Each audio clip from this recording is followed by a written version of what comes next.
let's look at the Nnamdi Kanu and ESN. ESN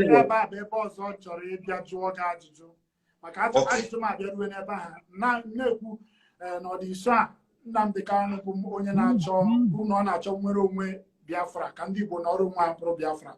O wepụtara otu ọ kpọrọ ESN, Eastern Security Network, na-ekwu na ndị a bụ ndị ga na-echekwa ala Igbo n'ebe n'uche ihe ọ na-ekwu bụ n'ebe ọ dị ka gọọmenti gbachiri nkịtị nwa onye na-ekwu okwu gbasara enweghị nchekwa n'ala Igbo na ihe ndị ọchịehi na-eme.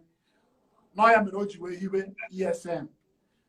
Nwesị ka m jụọ gị ihe uche gị na maka ha na-achị bịa ebe a ngwa kwuruzie gaba. O nwere ike otu Nnamdi shi handle the matter adịghị okay. But I when the fathers ha ga-akpọbata ya n'ụlọ mee meeting with them. When no call with him. There's a government, okay, here I can get me. I won't Nnamdi question Ekwu by himself alone. But Nnamdi is a betrayed Igbo man. He's a betrayed Igbo man. Akwa Sunday go kwuru dia oba Ekwu. O mechara course the oba. Boy ahụ ọjọọ niile. Oba gwara oba sị na no. He's my son. Who look at it. I'm with him all along. I'm with him all the way. One of the political leaders in Igbo land called me 2 days ago. The matter came up. I said, so what are you guys doing? I said, nah, Ottoman Nnamdi should handle the matter. You see that boy, the way he talks, it's my brother. I should all of you to shut up. He may share no.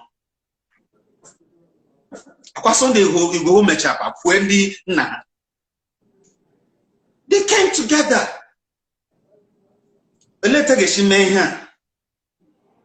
Okay, Yaro Nnamdi ngwa hapụzi ESN gawaziro mo hensi neba wepaka ka nja ka handle say a ga-enwe akọno che ga-apụta no. But ndị Igbo dị busy na ego na Abuja. Na-eziezi ka ya na-egbuzi ụmụnne. Ahụ bụ ihe nke a before. Igbo like ego too much. Igbo like ego too much. Anọ ihe ga-egbu anyị na this country adịghị n'otu. And the other people are gotago. Ndị na-achị efi agotago na ime pụta na Emeka ga-enye ego ego. Emeka pụta ekwu eriwe.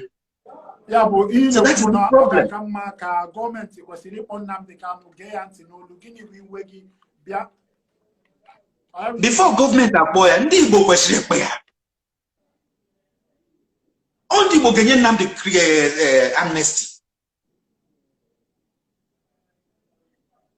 On the Bogapoes, okay, this is the situation.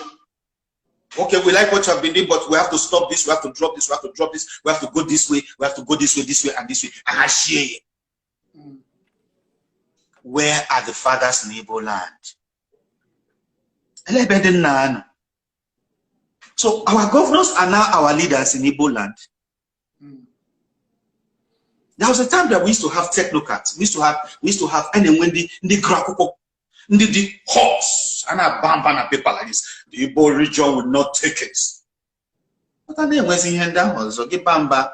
If one boy about Kora Kanulo from your own Igbo land, where someone can, you want young will respect to.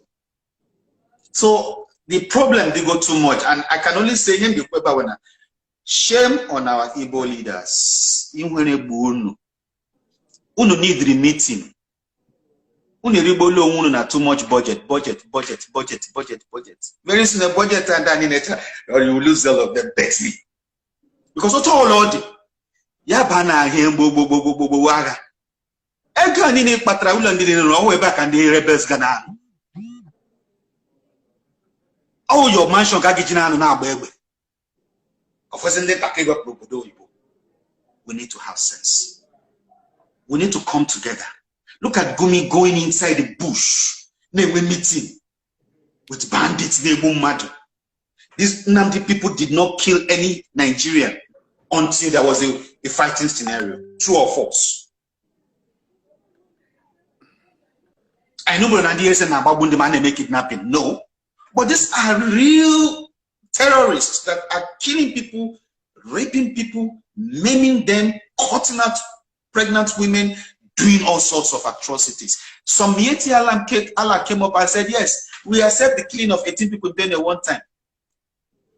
Some other group will come up and say, yeah, we the Fulanis, they will make statements that you cannot even imagine. Nothing happens to them. And no Igbo group asks a question. Yeah, Ohaneze has become political. Ohaneze will go political office. He was only about Ohaneze de Kegola, a new governor. Until we drop that mindset, and that Ganiru. Odima ịkpọtara Ohaneze ahụ ugbu a onye isi Ohaneze ọhụrụ bụ Ọkammụta George Obiọzọ o kwuru n'ọdị nso a na ala Igbo anaghị achọ isi na Naịjirịa apụ na ala Igbo achọghị ịpụ na Naịjirịa na enweghị ihe ọbụla na-esere Naịjirịa na ndị Igbo ya bụ akwụkwọ ọzọ si na okwu Biafra abụghị okwu ofu onye ma ọ bụ okwu ndị ntorobịa ya bụ Nnamdi Kanu ga-akpọrọ ndị ntorobịa ha na-asị na ha chọrọ ịpụ na ọ bụghị sọsọ okwu ha n'okwu mmadụ niile ga-agbakọ aka wee kwuo mana ka ọ dị ugbu a na Naịjirịa na ndị Igbo anaghị ese okwu na ndị Igbo chọrọ ịnọ na Naịjirịa ihe a bụ ihe o kwuru abalị abụọ gara aga eleghị ihe nwere ikwu gbasara okwu a ọ dịghị ka ihe ga-eme ka ihe niile bie ọwụ ma ekewa ka Naịjirịa ka Biafra pụọ ka Naịjirịa pụọ ọ na-enwezi otu ọzọ nwere ike isi mee ya ka onye ọbụla nọrọ egbebere ugobere. Before Ebida agitation, acquiring a format like this, I'm not together like this. Before Ebida this agitation.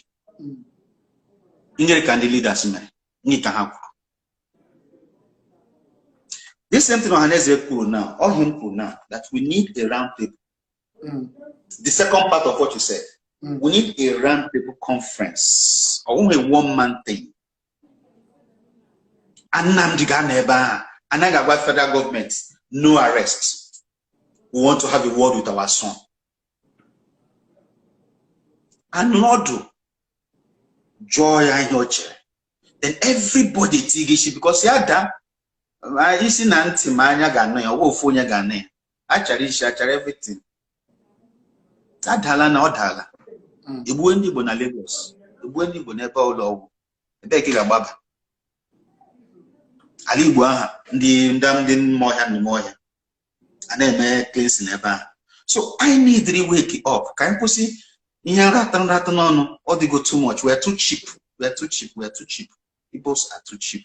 The way they govern us. Let me say it to them. You're too cheap. Money is not everything. Policy, principles, ideology is everything. I need to know good ideology as in Igbo. I need to pop that Nonyedeka Nnamdi. We're meeting with him with leaders of Igbo land, not just governors. Most of these governors are not literate. Most of these governors are political. They are supposed to be our leaders because they will leave the office in another 4 years, 2 years, till everybody leaves. Rochas came in. What did he do? Converted our existing schools into his own personal one. Tomorrow, is that our leader? Our leader again.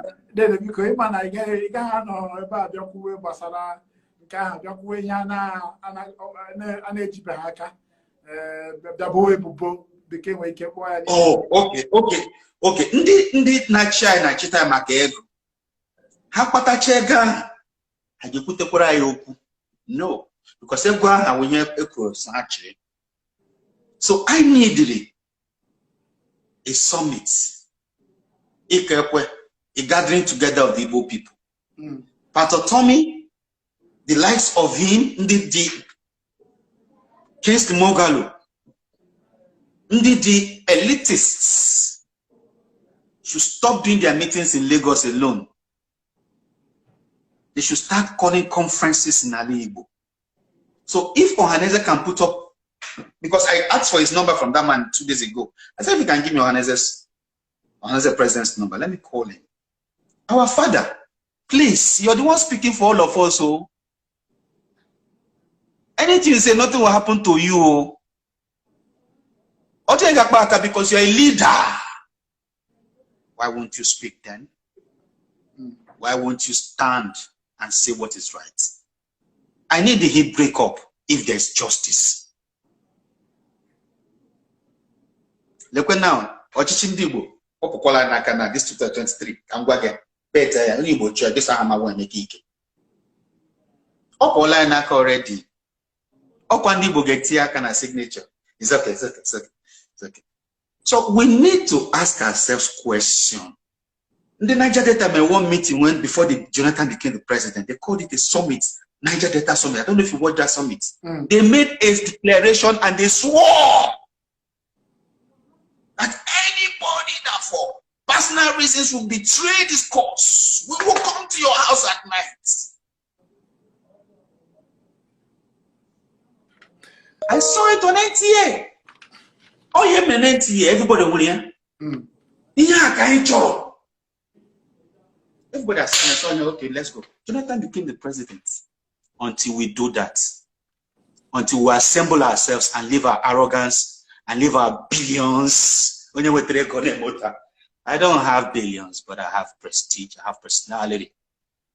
Anywhere I go, now, my German government, they already know my history before I came into this town. You're a big man in your country. They already know my history. So I don't need billions to tell who I am. Except when you're nobody, that's when the money speaks for you. We need to leave money and face the duty of ideology. So that one meeting before that one meeting in the southeast, leaders. Then let the youth come out and make meeting. A better the matter. I'm again amnesty.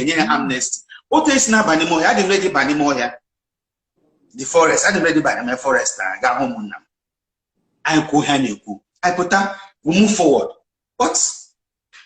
Yeah, but governor Imo State in the Kunosi Garandi, Nosiganaya, Napondia, Abia, Makane, no, the son, and the Ayabara, Bube Lugaba, Ebe, Nampara Fodo, the Stianambrana Imo. The Meta government Imo State, Sino, Noya, Porondia, Abena Sena, Kabu was a Quasisoba. No, now also. I want the way out. Because everything I like, I want to kill everybody. Because give bawa. You might have the capacity of the other man. Never put up one capacity, and because of support to Shikone. I buy share the whole southeast. I buy everybody. So that is not the way forward. The way forward is negotiation. The way they are talking to their brothers in the forest, that is the way we should also talk to our brothers in the forest and everywhere. Meeting, then when a representative can you go on our behalf?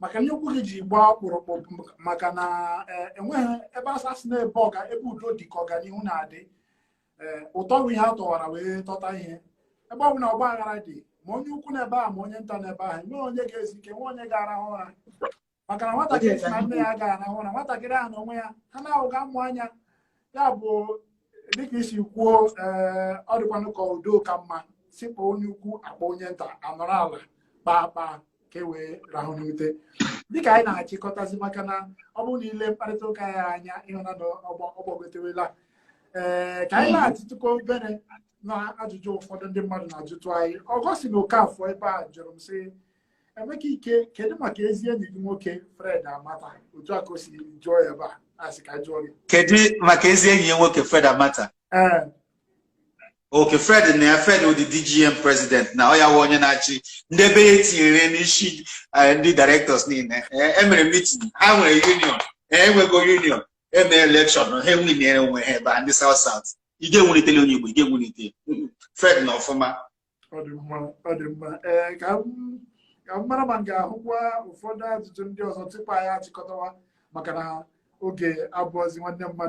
Emeka Ike handsome forever onye na-ede nke a bụ Oluchi Nwankwọ ọ sị na ịmaka nzi aka ngwakwa gị na ịlụkwa na nwaanyị ịnọzikere n'ahịa